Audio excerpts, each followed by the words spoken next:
Audio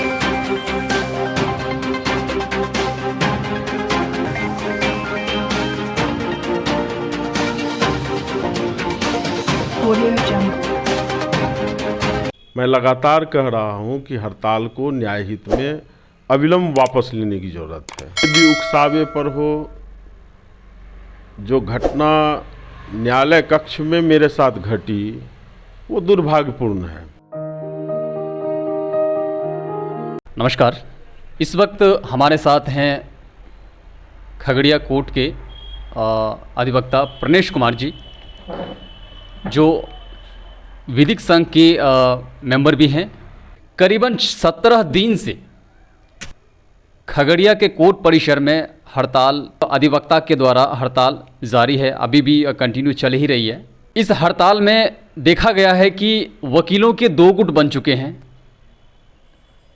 और कहीं ना कहीं इस हड़ताल को लेकर के दो गुटों के बीच में कहीं ना कहीं झड़प भी हुई है। और एक गुट हमारे साथ हैं और दूसरे गुट विधिक संघ के जो कोर्ट परिसर में हड़ताल कर रहे हैं। तो आज हमारे साथ प्रणेश जी हैं। सबसे पहले जनवार्ता टाइम्स आपका स्वागत है। क्या कहना चाहेंगे अभी आपके साथ 2 दिन पहले जो एक घटना हुई थी और इस हड़ताल के बारे में क्या कहना चाहेंगे आप?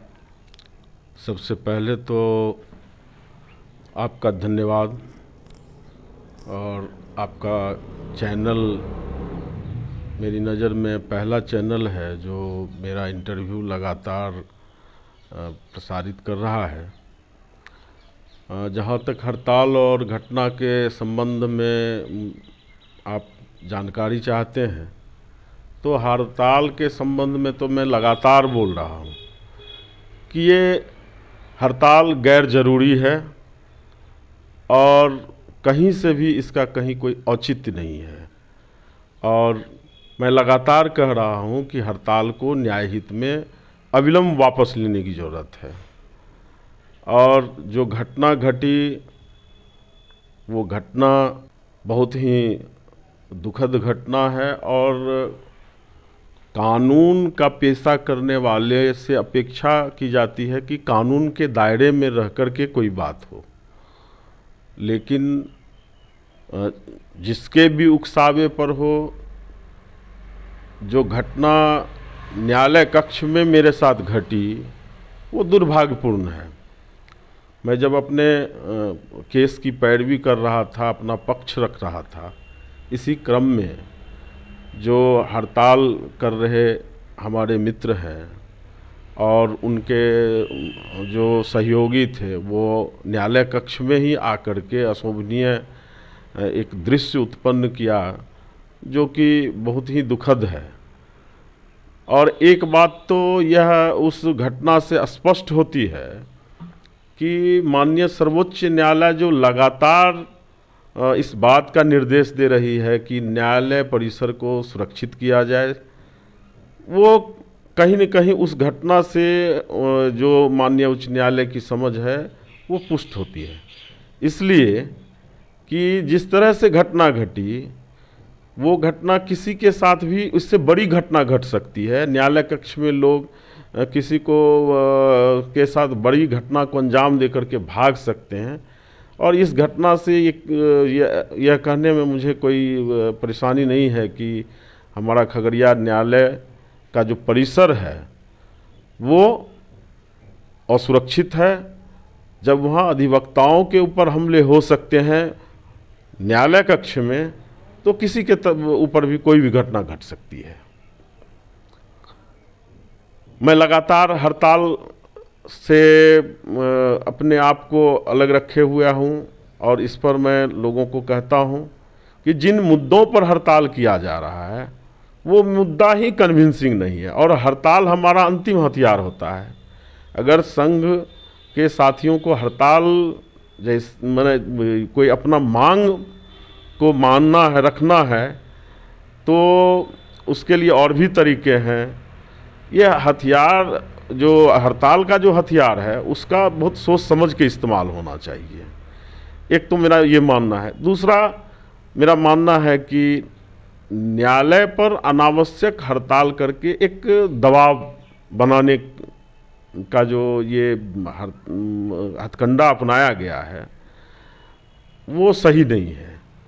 तो कहने का ये मतलब है कि ये जो हड़ताल अभी चल रहा है न्यायालय के परिसर में, कोर्ट परिसर में, तो ये कहीं ना कहीं एक प्रेशर देने का हथकंडा है?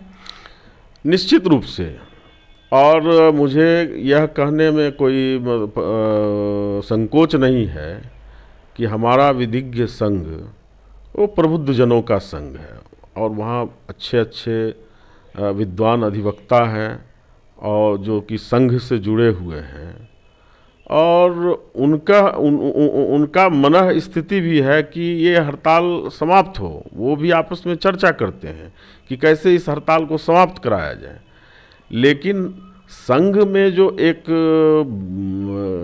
कहा जाए कि एक अराजक ग्रुप है जो एक है माने एक भय का वातावरण कायम करके अधिवक्ताओं के ऊपर एक भय का वातावरण कायम करके चाहता है कि ये हड़ताल बनी रहे और उनकी जो अंदर की मंशा है जब तक वो पूरा नहीं हो तब तक हम हड़ताल को समाप्त नहीं करें। जिससे अपने मनसे की की की तो उनका क्या मनसा हो सकता है? नहीं, देखिए जो डिमांड उन्होंने रखा है, शुरू से ही मैं कह रहा हूँ कि विधिज्ञ संघ की ज़मीन को कहीं से भी अतिक्रमण किसी के द्वारा नहीं किया जा रहा है। जब विधिज्ञ संघ के ज़मीन का कोई अतिक्रमण का मामला ही नहीं है तो उसको मुद्दा बना करके हड़ताल करने का क्या मतलब है? इससे तो स्पष्ट होता है कि हड़ताल करने का सिर्फ उनको एक बहाना चाहिए था। माननीय सर्वोच्च न्यायालय के निर्देश के आलोक में न्यायालय परिसर में वो चार दीवारी का काम किया जा रहा था, उसको सुरक्षित करने का काम किया जा रहा था। तो उससे तो सब लोगों को, संघ के लोगों को उससे तो सहमति, आए दिन घटनाएं घट रही है। सहरसा न्यायालय परिसर में घटना घटी, बहुत जगह घटना घट रही है, आपराधिक वारदात हो रहा है, तो न्यायालय परिसर तो सुरक्षित होना चाहिए। और अभी देखा गया कि आपके साथ जो घटना हुई 2 दिन पहले, जो हाथापाई की भी घटना हो चुकी है 2 दिन पहले, क्यों ये सिचुएशन आया?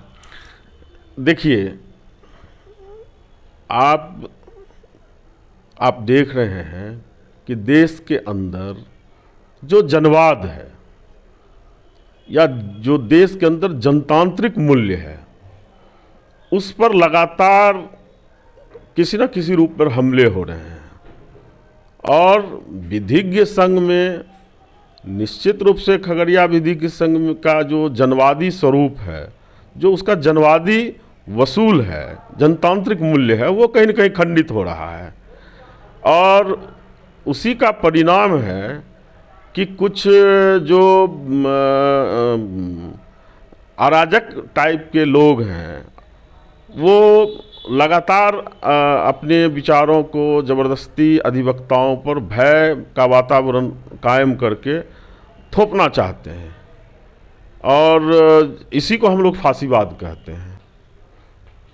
अपने विचारों मैं क्या कर रहा था, मैं तो अपना न्यायिक कार्य कर रहा था, अपना पक्ष रख रहा था न्यायालय के अंदर। अगर संघ को या संघ के लोगों को कोई आपत्ति थी तो उसको तो बहुत परिमार्जित दायरे में भी रख करके मेरे खिलाफ जो जनतांत्रिक तरीका है उसका इस्तेमाल किया जा रहा था। लेकिन जनतांत्रिक जो तरीका है उसका इस्तेमाल नहीं करके जो आपराधिक तरीका है, इस तरह के घटना को अंजाम दिया गया। तो मुझे तो बहुत आश्चर्य होता है कि जो कानून का पेशा करने वाले लोग हैं वो कानून को हाथ में ले रहे हैं। और ये बहुत ही दुखद बात है। और मैं तो चाहूँगा कि हम तो संघ के साथ, हमारी सदस्यता अभी भी बनी हुई है, और अगर मेरा अपराध बहुत बड़ा था कि हमने हड़ताल के खिलाफ काम किया जाकर के न्यायालय में, तो उसके और भी तरीके थे। कारण पूछा जा सकता था, या और भी जो संघ के दायरे में, संघ के नियम के दायरे में कानून जो और भी कार्रवाई हो सकती थी वो किया जा सकता था। तो कहीं न कहीं इसमें ह्रास हुआ है, जनतांत्रिक मूल्यों में ह्रास हो रहा है। और ये सिर्फ खगड़िया सिर्फ एक विधिज्ञ संघ का ही मामला नहीं है, बल्कि बहुत सारे क्षेत्रों में हम देख रहे हैं। हम क्या खाएंगे, हम क्या पहनेंगे, इस पर अब ये जो मेरा नैसर्गिक न्याय है उसके ऊपर हमले हो रहे हैं और ये पूरे देश में चल रहा है। तो अभी जो आपके साथ बीच में घटना हुई, 2 दिन पहले घटना हुई, अभी क्या प्रोसेस में है, क्या करना चाहेंगे आगे आप इस तरह के जो घटना हुई? देखिए, जो घटना घटी है उसको लेकर के मेरे द्वारा चित्रकूट नगर थाना में एक प्राथमिकी दर्ज करा दी गई है। जो घटना घटी है उसको लेकर के, और चूँकि न्यायालय परिसर में घटना घटी है, न्यायालय कक्ष में घटना घटी है, तो इस पर न्यायालय को सोचना है, माननीय जज साहब को सोचना है कि हम अपने परिसर को और न्यायालय कक्ष को कैसे सुरक्षित करें। हम तो काम करने के लिए तैयार हैं और हमारे पास लोग आएंगे तो हम उनके लिए काम करेंगे न्याय हित में। और आगे तो मैं यही चाहूँगा कि एक अच्छा विधिज्ञ संघ हमारा, उसका एक अच्छा स्वरूप लोगों के सामने, एक अच्छा मैसेज जाए, और हम हमारे साथ जो घटना घटी उसको हम एक स्वप्न के रूप में ही मान करके चल रहे हैं। एक बूढ़ा सा सपना मेरे साथ, एक जो वो घटना घटी है उसको हम लेके चल रहे हैं। और हमको लगता है कि हमारे विधिज्ञ संघ में जो अच्छे हमारे सीनियर्स हैं और भी जो हमारे कलीग हैं, मित्र हैं, हम लोग सब लोग मिल करके एक अच्छा वातावरण एक न्यायालय परिसर में बनाने का आगे प्रयास करेंगे। और हम चाहेंगे कि वहाँ एक जनतांत्रिक मूल्य कायम हो। अगर जिस भी पक्ष के द्वारा गलती हुई हो, मेरे द्वारा गलती हुई है तो मेरी क्या गलती है, या जिन लोगों ने मेरे ऊपर हमला किया उनकी भी गलती को लोग देखें और कंपेयर करें कि उनके बनिस्बत मेरी गलती कितनी बड़ी है और उनकी गलती कितनी बड़ी है। हम तो यही अपेक्षा करेंगे अपने संघ से कि इसकी तुलना हो और उसके हिसाब से जिन लोगों ने जो गलती की है उस पर कार्रवाई हो। और मैं आज भी कह रहा हूँ कि हड़ताल गैर ज़रूरी है, और हम आपके चैनल के माध्यम से तमाम लोगों से, साथियों से या अधिवक्ता साथियों से आग्रह करेंगे कि न्याय हित में वो हड़ताल को समाप्त करें। क्या लगता है कि अभी जो हड़ताल चल रहा है कब तक ख़त्म हो सकती है? नहीं, ये तो इस हमसे ज़्यादा बेहतर वो लोग बताएंगे जो हड़ताल पर बने हुए हैं। लेकिन मुझे जो सूचना है, इस हड़ताल से 80% लोग सहमत नहीं हैं, लेकिन उनके अंदर भय का वातावरण बना हुआ है जो मेरे साथ घटना घटी है इस कारण से। तो अब हड़ताल कब तक समाप्त होगी, ये तो हड़ताल करने वाले लोग बताएंगे। क्योंकि संघ के लोग जुड़े हुए हैं उसमें, संघ के सारे लोग हैं, विधिक संघ के लोग ही हैं, तो आपस में मिल बैठ के भी कहीं ना कहीं एक डिस्कशंस हो सकता था कि ये जो अभी हड़ताल हम कर रहे हैं इसका रिज़ल्ट क्या होगा। लेकिन एक अधिवक्ता होने के नाते आप क्या कहना चाहेंगे जितने भी लोग जो अभी कोर्ट परिसर में आते हैं और उनका काम नहीं हो रहा है फ़िलहाल तक? देखिए, ये हमने जो शुरू में ही कहा कि हमारी अगर कुछ मांग है तो और भी तरीके हैं उस मांग को पहुंचाने का सक्षम जगह पर। लेकिन हड़ताल जैसे हथियार का इस्तेमाल हम एकदम से कर लें तो इससे तो हम लोग भी परेशान हो रहे हैं और आम लोग भी परेशान हो रहे हैं, जो न्याय के उम्मीद में न्यायालय आते हैं और हमारे हड़ताल को देख करके लौट जाते हैं। उनके अंदर कहीं न कहीं निराशा है और कहीं न कहीं हम लोगों के ऊपर से जो उनका विश्वास है, जो उन्होंने हमें अपना अधिकार पत्र दिया है, कहीं न कहीं हम उसको भी खंडित कर रहे हैं। हम अपने एडवोकेट एक्ट के तहत आचरण नहीं कर पा रहे हैं। तो ये थे हमारे बीच प्रणेश कुमार अधिवक्ता, जिन्होंने सारी बात बताई।